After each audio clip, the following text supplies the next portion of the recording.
Tonight we're in Basildon, and welcome to Question Time.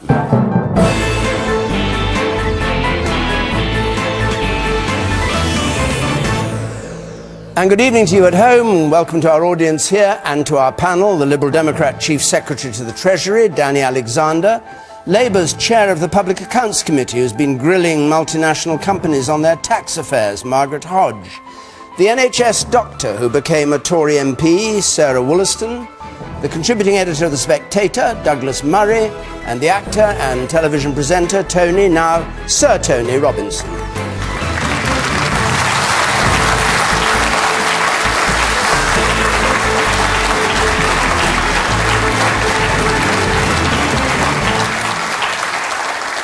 Good, and our first question is from Hugh Malkin, please. Hugh Malkin. How can MPs justify a pay rise when the rest of us have run out of notches on our belts to tighten?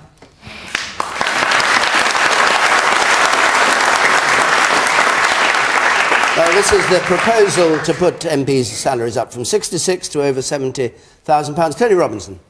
Yes, I think it's going to be one of those questions where the question got more applause than any of us will get for any of the answers. I think we have to recognise that as far as all the Western democracies are concerned, our MPs are among the lowest. I think there's only two below us in terms of pay. Nevertheless, I think my response to that is, so what? I don't think that they deserve to be paid anymore, and the reason I don't think they deserve it goes back to the expenses scandal a few years ago.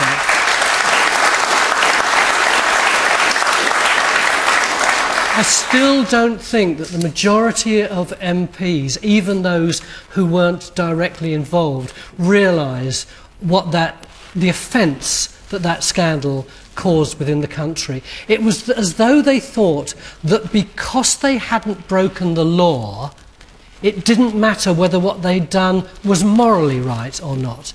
And clearly it was morally wrong. We know why they did it. They did it because they felt they hadn't had a pay rise for a long time, so they went round the back way and they got higher expenses to justify the fact that they hadn't got higher wages. So why does that make it wrong for them to be granted by an outside independent body a wage rise, which is what they get? May I develop my argument first? Yes. Thank you. But as long as you don't take too long over it, because we've got four other people sitting here on the panel eager to get in. I understand that. The fact is that they were so kind of hoity-toity about the whole thing, weren't they? And yes, I understand what David is saying. It was an independent committee which gave them that money. And I can see why they did it, because our MPs are paid so much less than other MPs. Nevertheless, it's going to take them a long time before they earn the right to come back to us and say that we should have a pay rise, particularly when it's these MPs who every day the decisions that they make are cutting our standard of living and cutting our wages. Okay.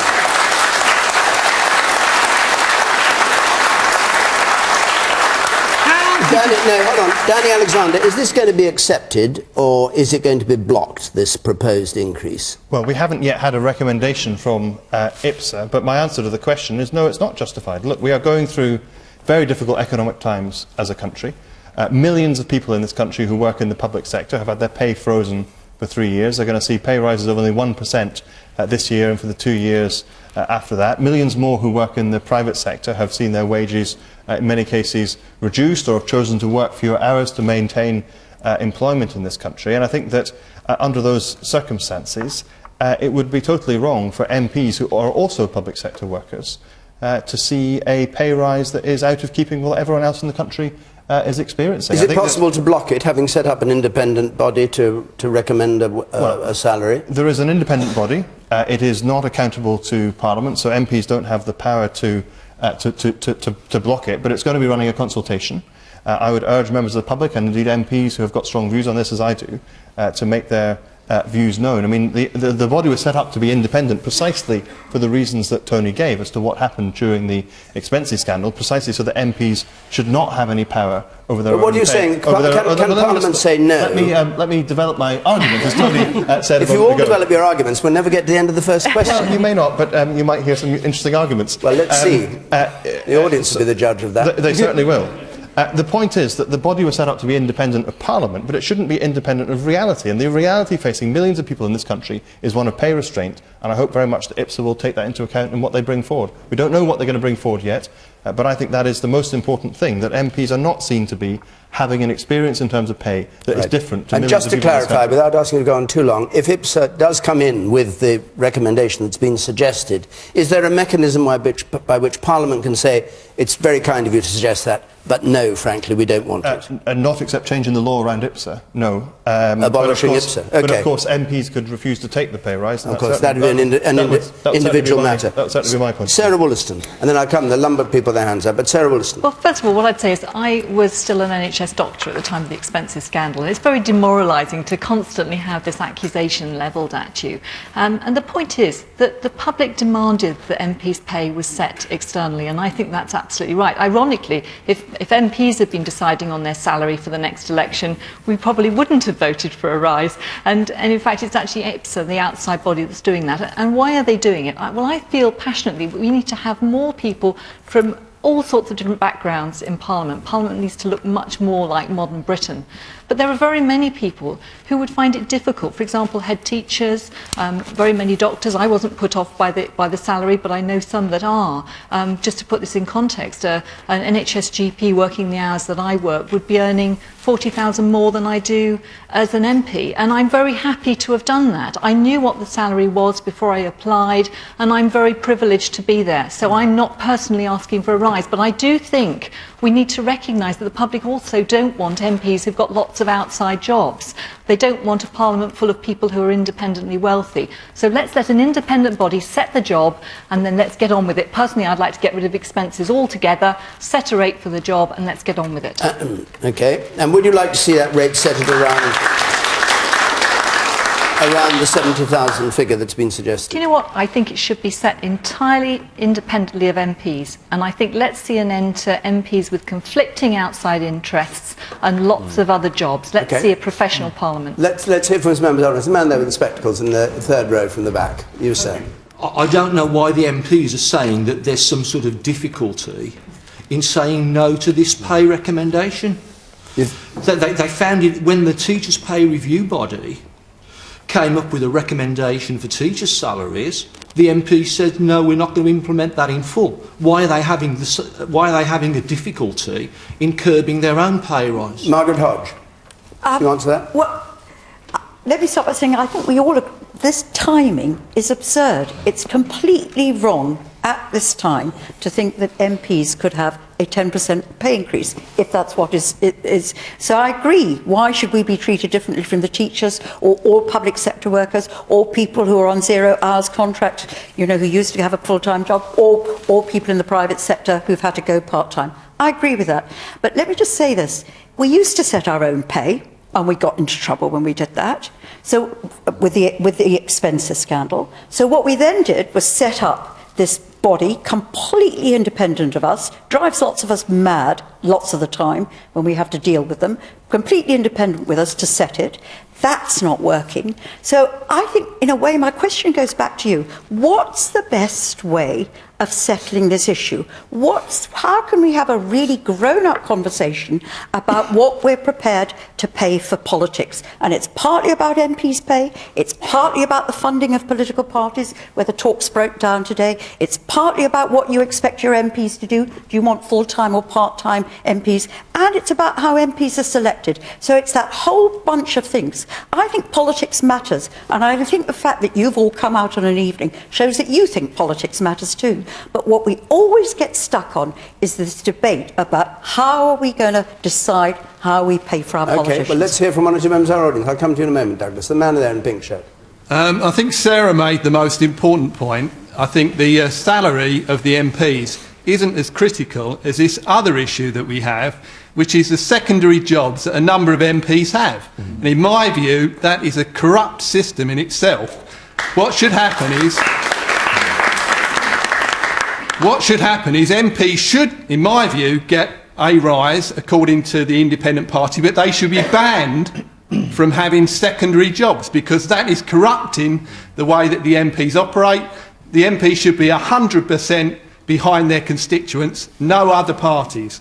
Okay, and the woman here in the third row. I'm not really sure why this issue is being raised right now. It seems like it's kind of wasting valuable time on much more important issues that we could be sorting out, and whether MPs should have a pay rise or not is the least of my problems at the moment. So That was my... Yes, I mean, everyone has said, the timing couldn't be worse, and it's obvious that the system is a mess. And the two things that keep coming up, obviously the expenses matter and that of MP pay.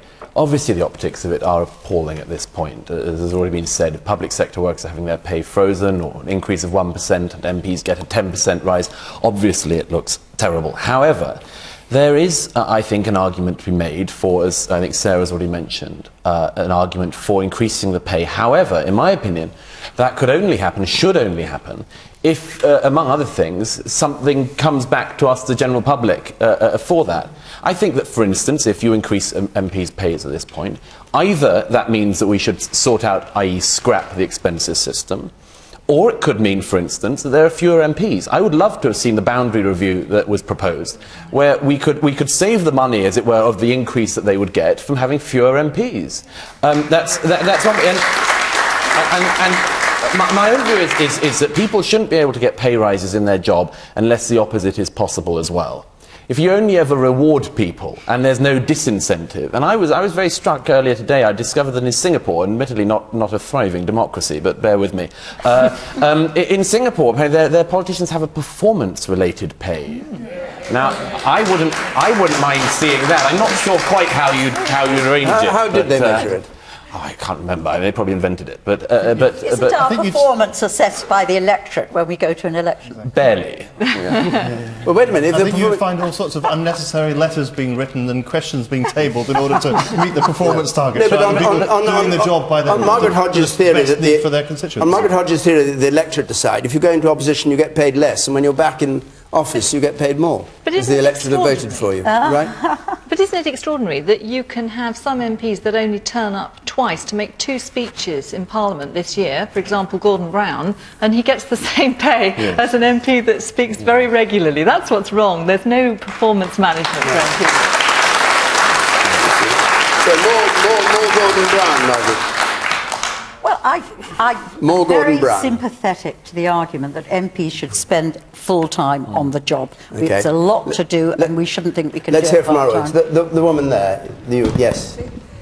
I think Sarah makes a very good point about attracting people into politics. One of the problems, aside from the other interests that many MPs have, is that they're actually already independently wealthy and it doesn't really matter to them. So I think Sarah makes a very good point, although I agree with the lady over there that it's perhaps not...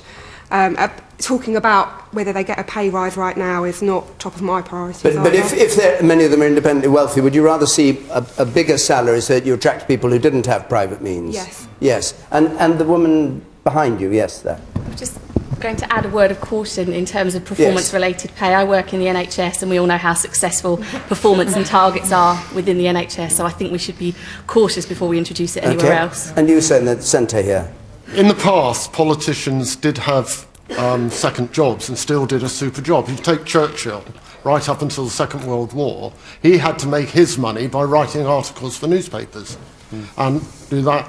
And I think this idea that politicians getting £70,000 or £80,000 a year when they don't even work a whole year, they don't work 52 weeks of the year, has got to be at the key of the debate. And I think Margaret was right as well when she said it's to do with selection. If you want ordinary people to come into politics, then you've got to select ordinary people. It's no good just, looking at Falkirk at the moment, and maybe we'll come to that later. They've already pre-selected the person who's going to win, or so they think. But that doesn't mean that that's necessarily representative of the people who are going to vote. Okay, well, let's go to Falkirk, since you raised it. Emily Rivers got a question on it. Emily? How much control over the Labour Party do the unions really have? This is Falkirk, of course, where Len McCluskey is alleged to have manipulating his own person in as the Labour Party candidate. Tony Robinson. First thing I think we need to do is recognise the fact that at the beginning of the 20th century, working people didn't have any representation at all, and the trade unions decided that if they were going to be able to do something about that, they needed to form their own parliamentary party in order to ensure that there was legislation for working people. And that worked very well. So trade union culture has always been central to the Labour Party, and indeed trade union money has. And although I know some people raise an eye at that, the fact that shed loads of money goes to the Conservative Party from private capital means that unless actually you did have that kind of funding from the trade unions, we wouldn't be able to run a two-party democracy. So I'm just saying that because I think it's important to understand why it's important to have trade unions involved in the Labour Party. As far as this particular issue is concerned, every party now and then has a problem about somebody trying to muscle in to get the nomination because people are attracted by power. Absurdly, they think that MPs have power, and so they want to become MPs. And this particular one appears to happen to have involved trade unionists. What is really important, and what I think will answer your question, is how well or badly that's been dealt with. And it seems to me that by and large it's been dealt with pretty well. The party itself has been frozen, the nomination has been frozen. Tom Watson, the minister in charge, resigned today, and I think it was absolutely appropriate that he did, because one of the people in his office was the successful candidate in the original Falkirk elections. So I think it's been conducted pretty well, which would seem to imply that inappropriate trade union intervention into the Labour Party is by and large a thing of the past. Okay. And I think you can see that by the macho, bullish outrage of Ken McCluskey, who clearly feels absolutely thwarted. Okay. Douglas Alexander, do you think that the thing has been, Daniel Alexander has been properly handled? I think Douglas Alexander would have given you a slightly different answer to the one I'm about to give. It was Freudian. I wished for a moment that he was here. That's very nice of you. But welcome back. Thank you very much indeed. I think this is a pretty extraordinary situation, actually, because you have a state of affairs where Ed Miliband was elected leader of the Labour Party, not by the members of his party who voted for his brother, but by the unions whose block vote overturned the views of the members of the party. You now have a situation where it appears, and of course none of us have seen this famous report that is kept so secret, that the union has been trying to manipulate the selection to get its own person selected as a Labour MP. I think if I was an ordinary member of the Labour Party in Falkirk who joined the party with a view to trying to shape who was selected, what my party did and so on, I'd be pretty frustrated that this union was trying to thwart my choice and force its own person on me. And I say one other thing, as Chief Secretary I've spent a lot of time negotiating with the TUC and with the trade unions on things like public sector pay, which we were talking about earlier, on public service pension reform and so on. And I actually think trade unions play a very important role in our industrial relations, speaking up for their members in the workplace, doing so very effectively, making representations to government ministers and others. And I think they do themselves a real disservice by getting mixed up in the politics of one political party like this. It would be much better for the trade unions themselves and their ability to speak up for their members without fear or favour, whichever party was in government, if they were much less entangled in the Labour Party and focused much more on their day job, which is speaking up for their members. Okay, Margaret Hodge, do you agree with that? Well, the question was, do the trade unions control the Labour Party? That was actually the question that Emily asked, and I think the answer to Emily is no, they don't. But let's look at the argument. The genesis, the traditions, the roots of the Labour Party are that we came about because we are there to protect and promote the interests of working people and policies in that direction. And those are very similar roots to the ones from the trade union. In fact, we sprung out of the trade union movement.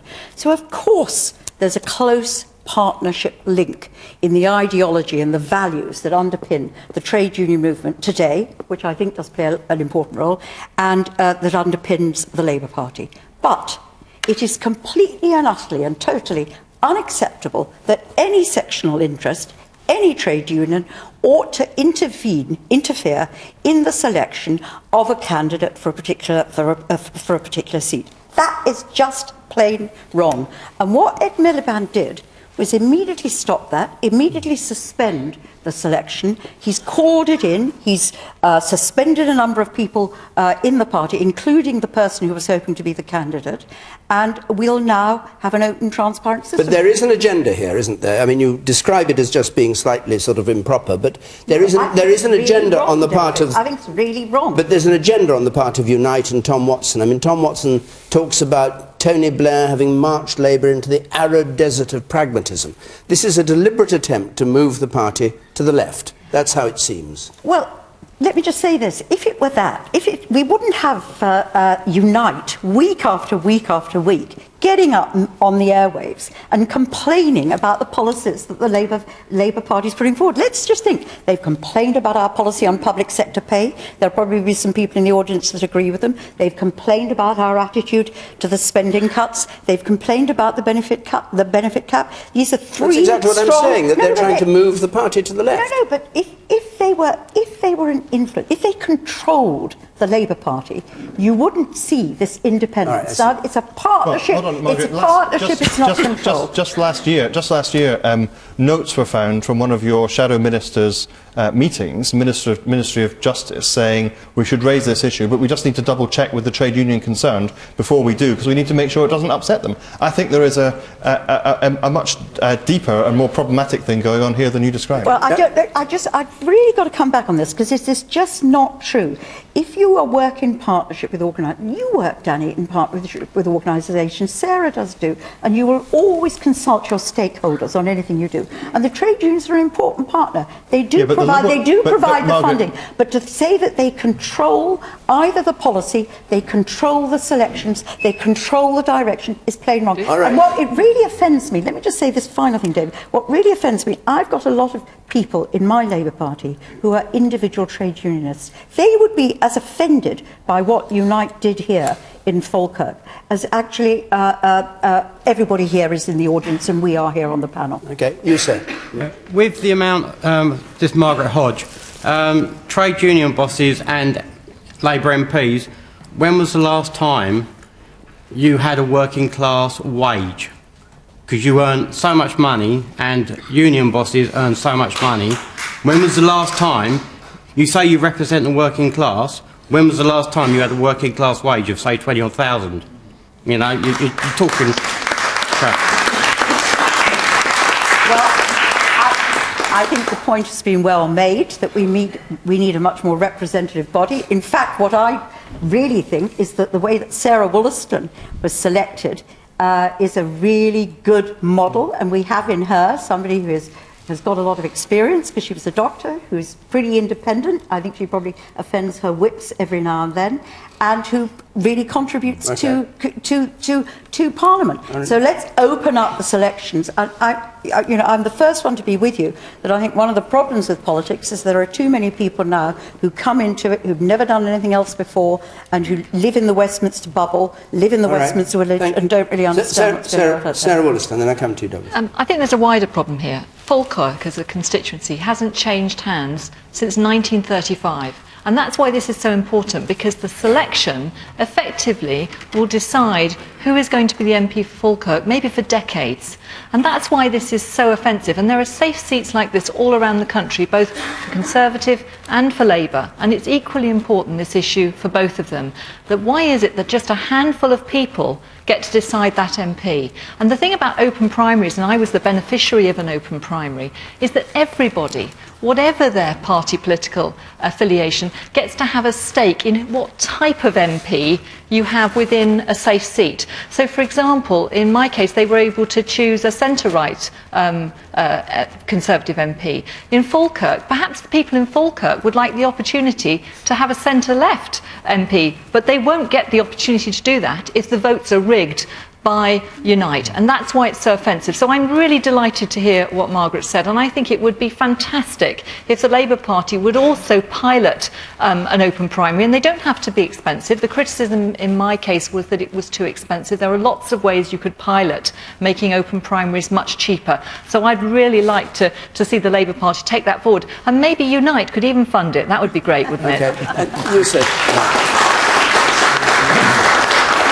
I agree with David. I think the Labour, under New Labour, the unions are finding it very, very difficult to reconcile and support them. They would like to go more to the left, and they're finding it extremely difficult to do that now under New Labour, because there's very, very little difference, in my opinion, between policies with the Tories, Liberal Democrats and New Labour. And I think McCluskey wants to get involved with that and pull them to the left. Okay. And you, sir, over there on the gangway? Thank you. This goes back to that Blackadder episode where Baldrick becomes the MP for the Rotten Borough, and where he is and where his colleague is the only voter and he voted 16,000 times. I think I'd support the two last speakers on the panel. I think the best way to clean what appears to be the Aegean stable here would be to have an open election. I know a lot of people in Falkirk think the same thing. And I welcome that last point that you made, that there's no point any political party being high-minded about this and saying, oh, it's just happened in the Labour Party. This kind of thing happens in all parties, okay. And what's important is that it's always stamped on quickly. Douglas Murray. I couldn't agree more. I mean, this is the great problem, isn't it? Is that every party has this problem. It's the unions in the case of the Labour Party, it's major businessman fundraisers in the case of the Conservative Party and the Liberal Party, and it is to an extent in the Labour Party as well. It's a sort of circular firing squad which we keep on seeing in our politics. The question of how our politics is to be funded isn't an easy one, because very few people in this country, I think myself included, would actually want state funding of political parties, as some other countries have. But, you know, there are two problems I'd cite about this quickly. One is the fact that this plays once again, this story, into the perception, which I think is correct, that across the parties, effectively politics is a type of closed club. And if you join at an early age and you dedicate yourself to the machine and you're part of the machine, you butter up the right people and so on, then politics is for you. And that is a perception which I think rightly occurs across all political parties. So few people now are actually engaged in political parties. And that, I would say, is one of the reasons for it. But another point, and I'll just finish with this. It is very striking to me that tonight, and this isn't a criticism of David or the producers, but it is very striking to me, we have now had two questions, and they are both about procedural issues of politics. This is about how the thing is done, how Parliament works and so on, but this is a world away from what most of us care about. Most of us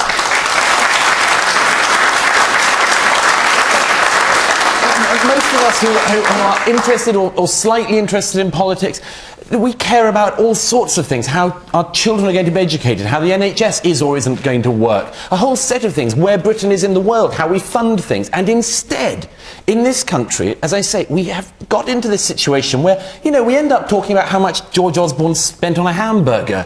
It is such a pitiful situation for a state like Britain to be in.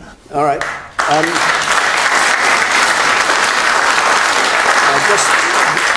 I just remind you, the questions on Question Time are not chosen to our agenda, but to the audience's agenda. Absolutely. And the reason we chose that as our first question was that we had more questions on that than on any other topic. I think it's so just put that in your pipe and smoke it.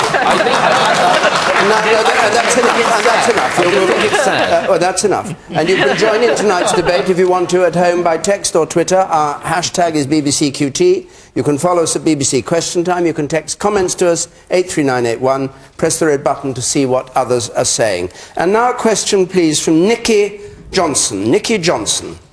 Will a £200 a year NHS levy on non-EU migrants crack down on health tourism? And in view of my rebuke to you, Douglas Murray, I'll let you start on that. That's very kind. Look, it's not going to sort out the issue, obviously, but I do think it addresses a legitimate concern of the public. Somebody put it very well the other day, saying it is a national health service, not an international health service. There is a major problem when people are able to take out of a system that they have not put into. And I think that it is the least that can be expected of people, that if they have not paid into the NHS at any point, and then they find themselves in Britain and they need to use the NHS, that people who have paid for it all their lives do not pay for those people.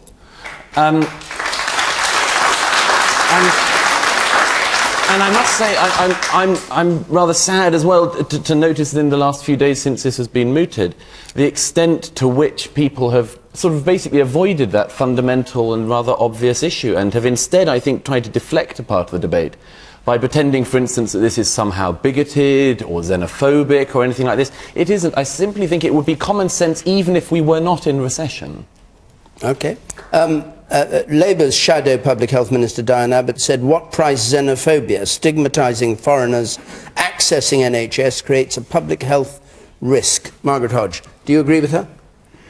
Well, I think this was one of the most depressing stories of the week. That when I look back at, when I was preparing today, I felt really depressed. And I'll tell you why.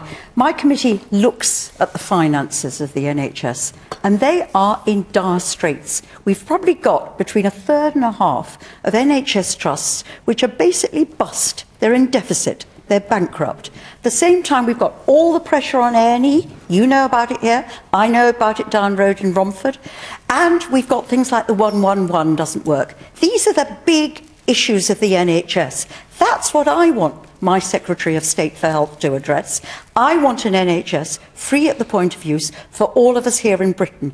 And to divert us, it's not that I disagree particularly with the policy, but to divert us onto this issue rather than tackling that, to always slag off the NHS. That's what he does all the time. He derides it, he's critical of it. I think is just a terrible, terrible way forward. So I want my Secretary of State to tell me, how are the hospitals, how are the GPs going to cope with the declining finances? How is the quality going to improve? How are we going to get this new 111 service working? And when he's done that, then he can do, this is a tiny amount of money within the totality of everything that is spent. 109, 110 billion, Danny? Something like that. This is, 12 million in 109 billion. Get the big picture, focus on the big picture, and give us the NHS we deserve.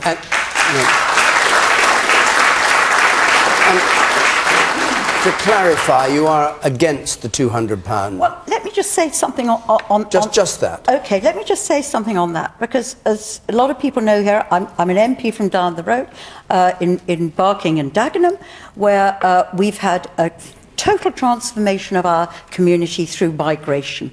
And I've, for years and years, been actually really saying things that have been considered very radical. So I think if people come in, new migrants come in, they have to spend a bit of time, they have to earn their time here, spend the time here before they can access services. Now, the sort of services I'm talking about are actually the services which are rationed by us. So, for example, social housing, council housing. There isn't a council or social house for everybody, and you ought to have time spent in your community before you get it. And the NHS? Benefits, let me check. Well, no, come to the NHS, because we've got to stick to the questions, or we'll never get through the programme. But the benefits is the same. I don't know why Polish workers here are sending child benefit to their families in Poland. That seems to be a nonsense. But on the NHS and on education, just think about it, all of you. If you have got a newly arrived migrant here with children, it does put pressure on school places, but should we not give that child a place? And the same, and when it goes to the NHS, actually there are pretty good rules. We get most of the money in.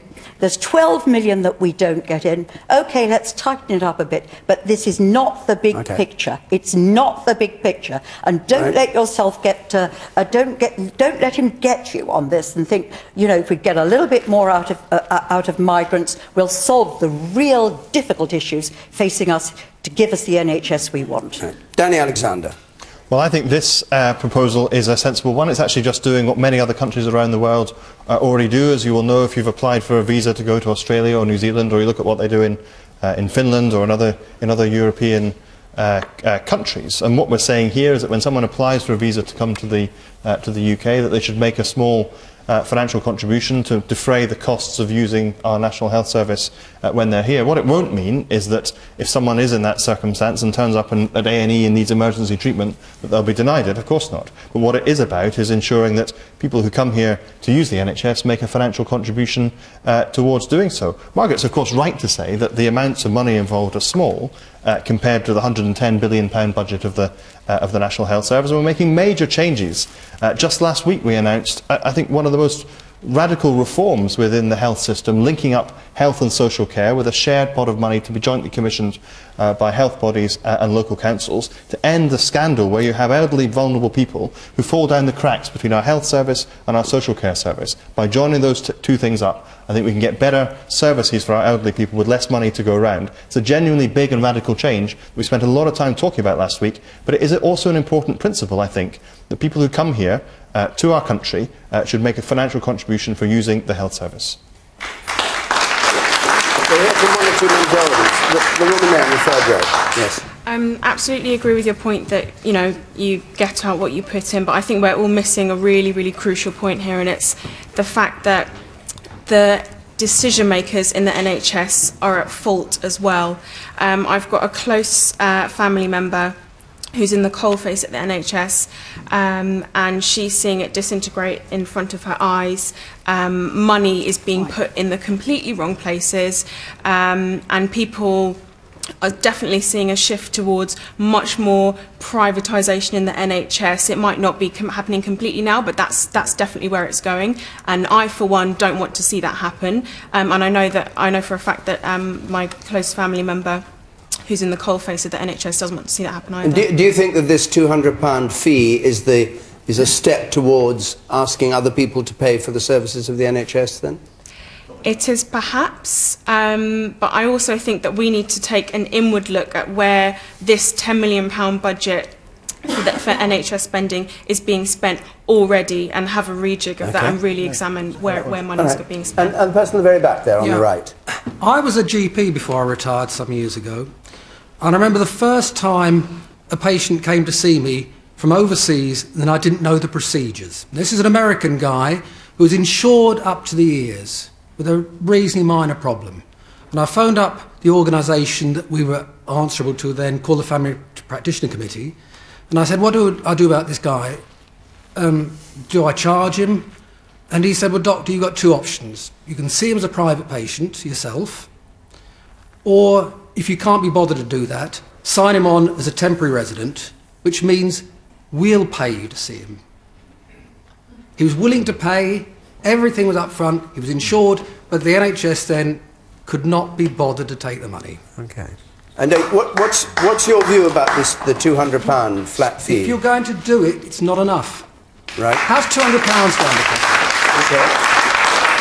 Sarah Wollaston, as yourself a GP before you became an MP, what do you think of this proposal? Well, the point is we don't know how much health tourism costs us, because the point is that there's a positive incentive for hospitals not to find out if somebody is chargeable, and the extent of it is probably greater than 12 million, but we can't be sure. What's the incentive? Explain. The incentive is that if you actually declare that somebody isn't entitled to NHS treatment, you then as a hospital have to chase them for the money, and if they default on that debt and disappear, you don't get paid at all. So it's actually much better for hospitals to keep quiet, not to detect people, because then they'll be paid anyway. So I think that's the point, is we don't know the extent of it. And like the gentleman who's just spoken, I've come across people who've been desperate to pay for treatment in hospitals, have been trying to pay, and the hospitals won't accept it because it's too bureaucratic for them to handle it. Now that's totally unacceptable, and that's partly why we need a review to say what systems can we put in place to collect this money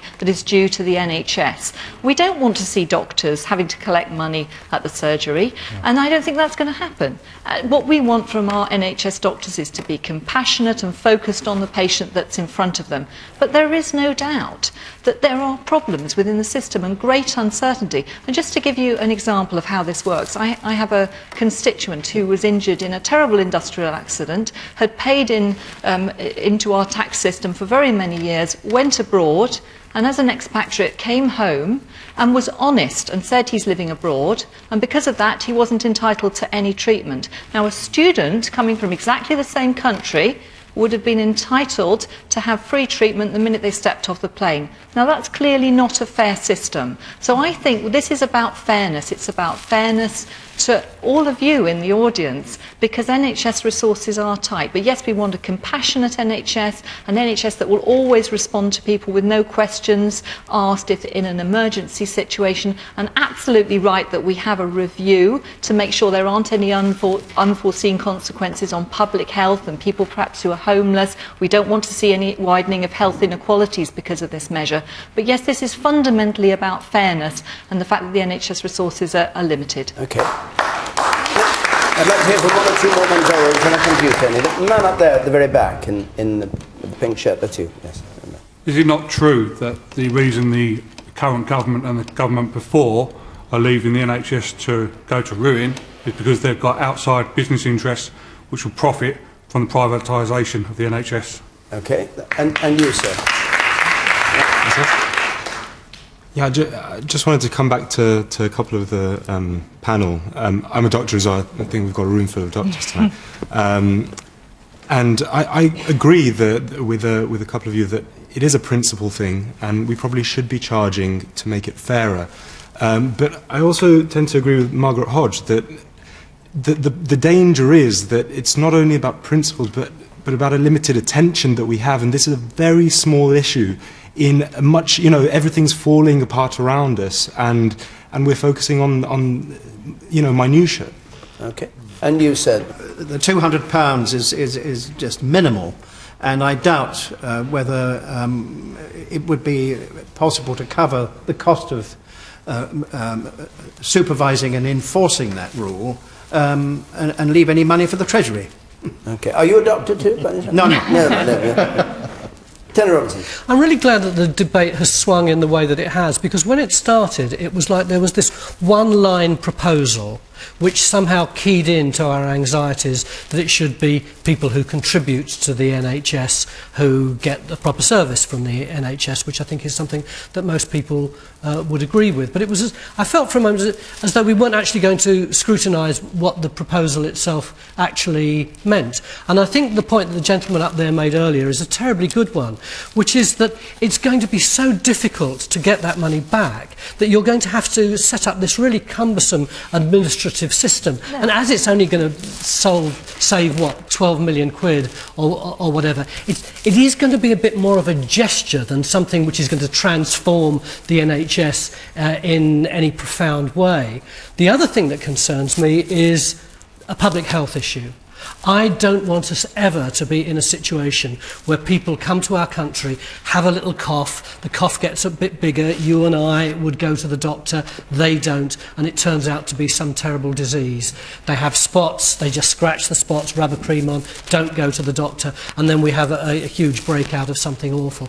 And that's what I fear from this kind of attitude. Well, hold on, Tony, the proposal precisely is not that this should be something that's sort of paid over the counter when someone turns up at a hospital. It's precisely to avoid those sorts of problems. That's what's being suggested, is that when someone applies for a visa, when they're in their home country, in addition to paying a fee for their visa, they pay £200 or whatever the actual number turns out to be to use the National Health Service.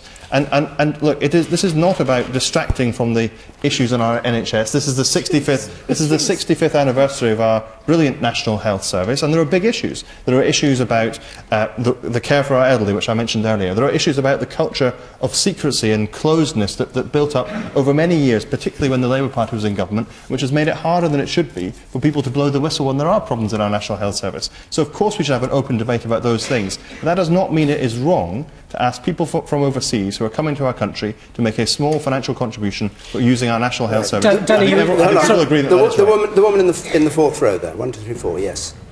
It's the principle of the thing, actually, that we're trying to give this impression that you can't come here and get everything for free.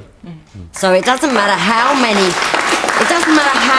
people or how much it's going to cost. It's actually giving that impression to people that, you know what, we're going to put a block on it now. You can't scaremonger people by turning around and saying, oh, that will get diseases. 1 minute you're saying there's not many people, and then your next minute you're saying they're going to get a disease. And as Danny said, they're not going to stop you going to A&E. I'm quite happy to assert principles, but I want to see principles that really work. My point is, A, that I don't want us to start shifting into a culture where public health is at risk. And secondly, I want to make sure that the things that we do actually make the National Health Service better. But my we fear need to is start my somewhere. fear is yes, but the question really is whether this is the appropriate place to start. But Labour are always afraid to start somewhere. I think there are far more serious issues which some of the other people in the audience have picked up that we should be addressing first, and when we get those sorted out, then we'll have a better NHS. You said something about what Margaret Hodge said. You with her or not? At least this, I mean, I don't support this particular government now. They're doing lots and lots of welfare cuts that are really affecting a lot of people. But on this particular issue, they're not scared to say, actually, I think we should start charging people that come from abroad. Okay. Labour never did that. Okay. I'll take a couple more points. Then we've gone. The woman up there in the second row from the back. Yes. Yes. Considering we don't know how many illegal immigrants are over here, how are you going to charge them? Danny Alexander. Well, that is, look, one of the issues here is that our immigration system has been allowed to go to rack and ruin over very many years, and when Labour were in office, they stopped the business of counting the number of people who left the country. We no longer have exit checks, so we can't. We have some idea of who's coming in. We have no idea who's coming out. We're reintroducing those as a coalition government. We are making, for certain groups of people, it harder to come into this country, as it should be. And you stopped ID cards, Danny. You stopped ID cards. Yes, we did stop ID cards, Margaret. I think ID cards was a huge invasion. But it might have been a way of identifying huge invasion people. of the civil liberties of every single person in this country. It was illiberal, it was wrong, and we were right to stop it. So what's your answer to the lady's point, which is what you're going to do about people who are illegally here now? You're going to find ways of charging them because you won't be able to identify them. Well, this policy is about people. This policy is about people who are coming into this country, applying for a visa, paying a charge up front. It won't address that particular point. It is one that we are looking at, and particularly looking at, can we put more resources into removing people who are here illegally, because that in the end is what should happen. Okay, I'll take a couple more points, then we'll get to another question. You say yes. Yes, Danny mentioned about visas and Tony mentioned about spots. Would it not be sensible to have a health screen before they leave their home country? Okay, and the woman up there at the very back in the middle. Yes. I'd like to say that after what seems to be a very depressing conversation, that if the NHS is disintegrating at the rate that everybody seems to think it is, as a frequent user of it recently and having many family members who've used it, I'd like to say they're doing an exceptional job of covering it. Okay.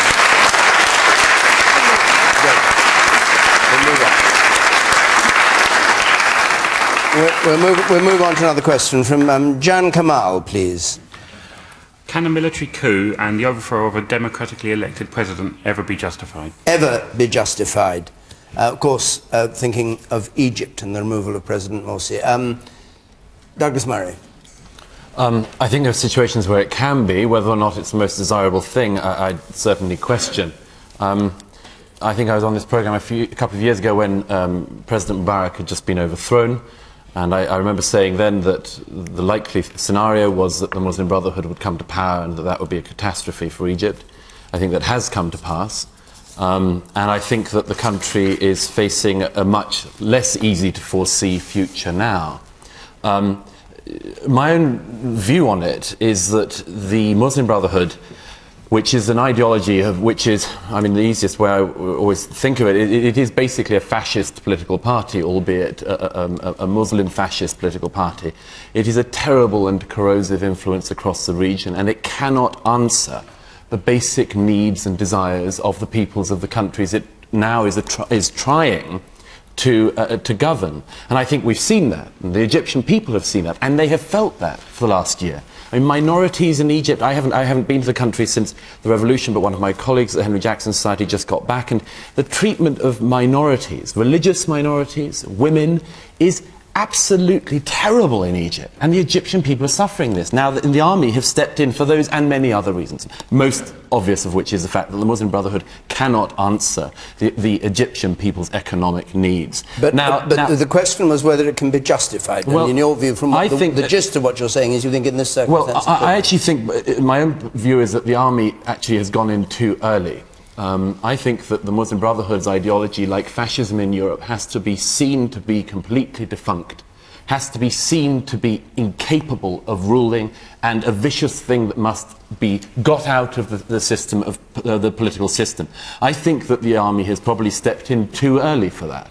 I think that another few months even of Morsi would have clarified that. As it is, I fear very much that the Brotherhood is going to continue, the embers are still obviously very hot, and they are going to hold on to the idea that although they didn't get it right necessarily this last year, that there is a possibility in the near future that the Brotherhood could govern and govern well. Okay. I think that that ideology of the Muslim Brotherhood has to be, as I say, eviscerated as completely as fascism was in Europe after 1945. Danny Alexander, it's a difficult one, isn't it? Because President Obama, our own Foreign Secretary, is saying they don't actually in principle approve of democratic governments being overthrown. And yet, well, do you approve of this overthrow of this government? No, look, I don't support military intervention to overthrow a democratically elected government. It's not the right way to resolve disputes in a democracy. Equally, we have to work as a country with whoever is the government of the day. We have British nationals who are living there. We have British businesses who are doing business in Egypt, and so we have to maintain relations with the Egyptian state and appeal to them to try and resolve this in a way that is as democratic as possible, as quickly as possible. But you also need to have in a democracy political parties and people from different perspectives working together to make their constitution work. And it's clear from the protests on the streets of Egypt that there are an awful lot of Egyptians who just feel that that wasn't happening. And so it is a very difficult situation, but I certainly don't think that military intervention of the sort that we've seen is the right way to resolve these sorts of disputes. They should be resolved within a democratic and constitutional framework. And it does set a dangerous precedent that whenever things start to go wrong, the army can just go back in to try and solve them. You know, we want to see the Arab Spring. We've seen it in many countries now. You know, lead countries, and it's obviously a very difficult process for many of the countries affected, towards having proper democracies where governments change through elections. That must be the outcome that we're looking for, and it's a shame that this has happened to Egypt at this stage. The Americans, of course, fund the Egyptian army to, I think, over $1 billion a year. Do you think the American administration had foreknowledge of this and gave it a nudge and a wink approval?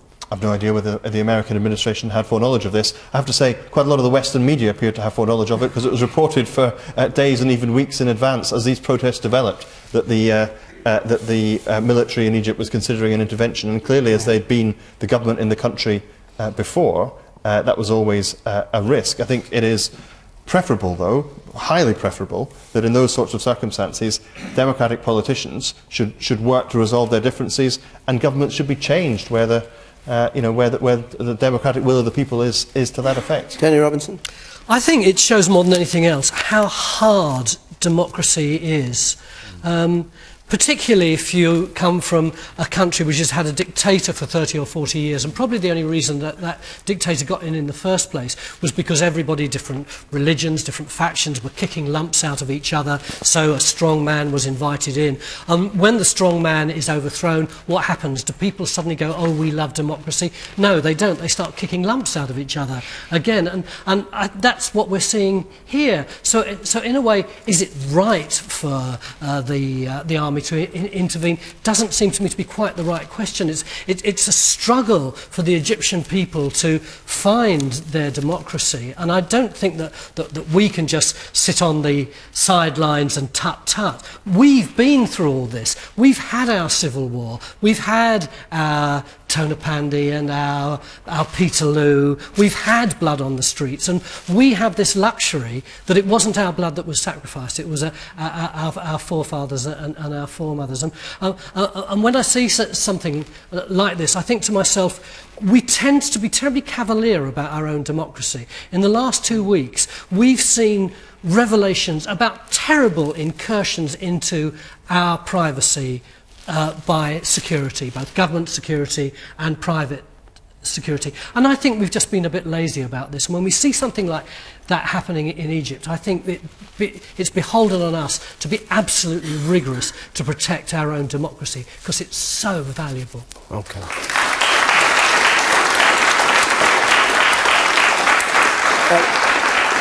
Jan Kamal, if you want to come back on this, do. But in the meantime, I'll come to you in the second row there, and then you over there, sir. Yes. Okay, well, on the subject of whether they intervened too early, let's bear in mind that the Muslim Brotherhood was volunteering its members to start suicide bombing in the name of the cause. And, well, it's not the best way to do this, but I'm not hearing any better way to have done it. Wouldn't it have been nice if they'd sat at a table and talked? Well, it wasn't going to happen. Okay. So let's hope that we get a decent secular guy going and do our best to induce a democracy that's respectable. And you sat there on the right. Yeah, it was the tourism trade. I was over there in January on holiday, and he said there used to be 6 coaches going to the pyramids, and there's only 1 now going to the pyramids because the tourism trade's gone right down the pan.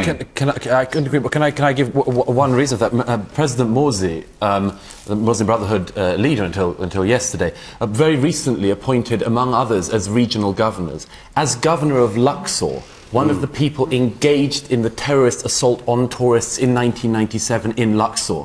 This was when dozens of Swiss and other tourists were beheaded at the Luxor archaeological sites. Right. And for Morsi to make a man involved in that the governor, that is the ultimate insult not only to Egypt, but to anyone who would want to visit the country. Margaret Hodge. What did you say? Exactly the same thing in Northern Ireland when we've elected terrorists to be ministers in instalment. That's embarrassing to soldiers like me, soldiers who have died out of the streets of Northern Ireland, and see the murderers actually getting paid by the taxpayers. I can assure you I'm not wild about that either. Margaret Hodge. I was born in Egypt, although I left at the age of 4, and so I don't really have an inside knowledge of the politics of Egypt or a memory of it. But I think almost we've been asking too much. Just think back, it's 2 years since that Arab Spring was sprung upon us.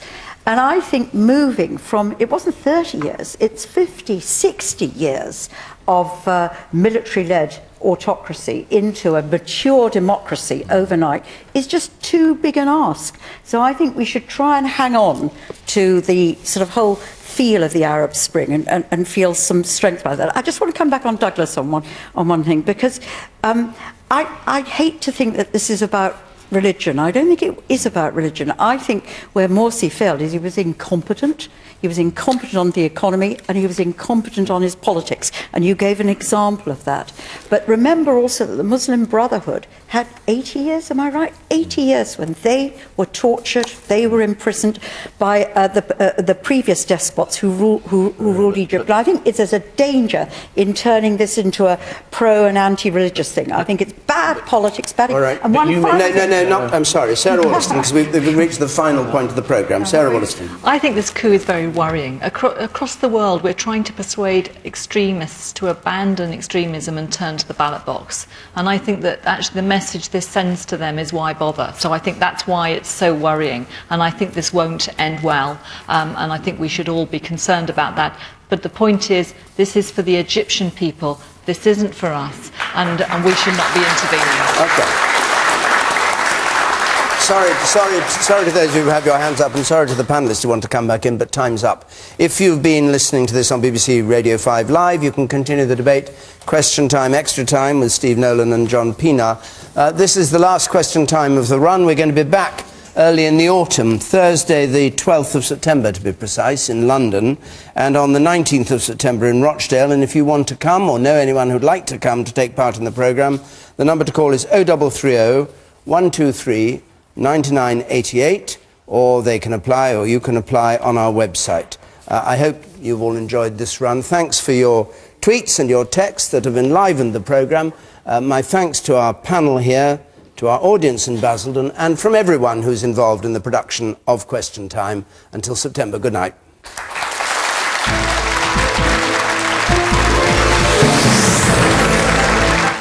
Journalist Victoria Derbyshire and Ash Atala join Andrew Neil next on BBC One. This Week is on the way.